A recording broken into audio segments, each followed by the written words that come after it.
Mi nombre es María, tengo 37 años y nunca pensé que me encontraría en una situación como esta. Contar mi historia me llena de vergüenza, pero también siento una profunda necesidad de desahogarme. Durante muchos años, mi vida matrimonial fue estable pero monótona. Pedro, mi esposo, siempre fue un buen hombre, pero poco a poco nuestra relación perdió esa chispa que solía tener.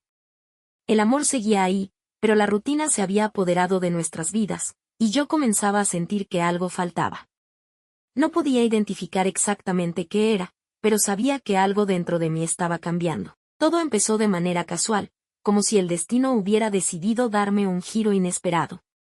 Pedro tuvo que hacer un viaje de negocios de última hora, dejándome sola en casa durante varios días.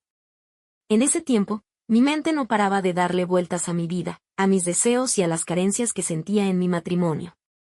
Fue en ese momento de vulnerabilidad cuando reapareció Rafael, un viejo amigo de la universidad. Lo encontré por casualidad en una reunión de exalumnos, y desde el primer momento, su presencia despertó en mis sentimientos que creía enterrados. Rafael siempre fue encantador, carismático, alguien con quien siempre me llevé bien. Sin embargo, nunca antes había visto en él lo que ahora veía, una posibilidad, una chispa de aventura que tanto anhelaba. Me contó que recientemente se había separado de su novia, y nuestras conversaciones se volvieron cada vez más frecuentes. Al principio, hablábamos de recuerdos y anécdotas del pasado, pero rápidamente las charlas tomaron un rumbo más íntimo. La atracción entre nosotros era innegable. Un día, en medio de la monotonía de mi vida diaria, decidí dejarme llevar por la emoción. Acepté la invitación de Rafael para encontrarnos en un lugar apartado. Sabía que estaba poniendo en riesgo mi matrimonio, pero la emoción de hacer algo prohibido nublaba mi juicio. Nos encontramos y, sin darnos cuenta, cruzamos una línea que no se podía deshacer.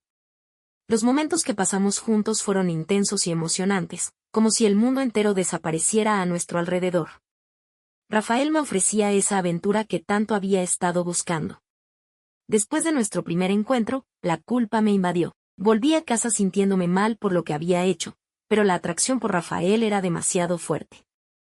Pronto, nuestros encuentros se volvieron más frecuentes, y ya no me bastaba con vernos en lugares apartados. Comencé a invitarlo a mi casa cuando sabía que estaría sola. Cada vez que Pedro se iba, mi deseo por Rafael crecía.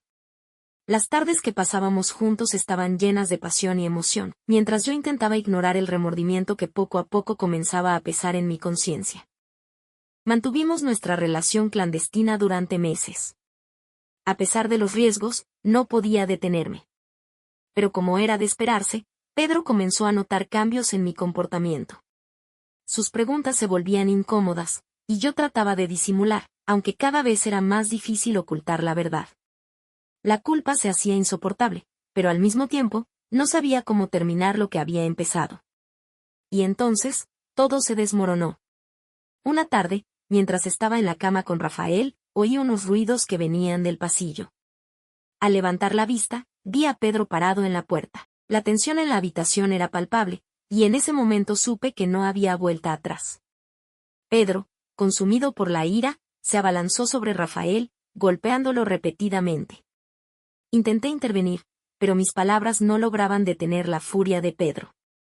Los gritos llenaban la habitación mientras yo observaba con horror cómo la situación se salía de control. Cuando finalmente todo terminó, Rafael yacía en el suelo, ensangrentado y maltrecho, mientras Pedro se quedaba ahí, respirando con dificultad, agotado por la rabia. El silencio que siguió fue aplastante. Las miradas de reproche y dolor de Pedro me atravesaron como cuchillos, y en ese momento supe que había destruido todo lo que habíamos construido juntos. Lo que vino después fue aún más doloroso. Las palabras de Pedro estaban llenas de amargura y desesperación. Me reclamaba cómo había podido traicionarlo de esa manera, cómo había destruido su confianza. Intenté explicarle, intenté disculparme, pero mis palabras sonaban vacías incluso para mí misma. Sabía que no había justificación para lo que había hecho, y a pesar de mis súplicas, Pedro me pidió que me fuera de la casa. Con el corazón roto, recogí mis cosas y salí, sabiendo que mi vida tal como la conocía había llegado a su fin. Los días siguientes fueron un tormento. Pedro no me contactó, y yo no tuve el valor de llamarlo. La vergüenza y la culpa me consumían, Y cada día me hundía más en la tristeza. Mis padres y hermanos, aunque intentaron apoyarme, no podían ocultar su decepción. Me preguntaban cómo había sido capaz de hacerle eso a Pedro, y yo no tenía respuestas. No había excusas que pudieran aliviar el dolor que había causado.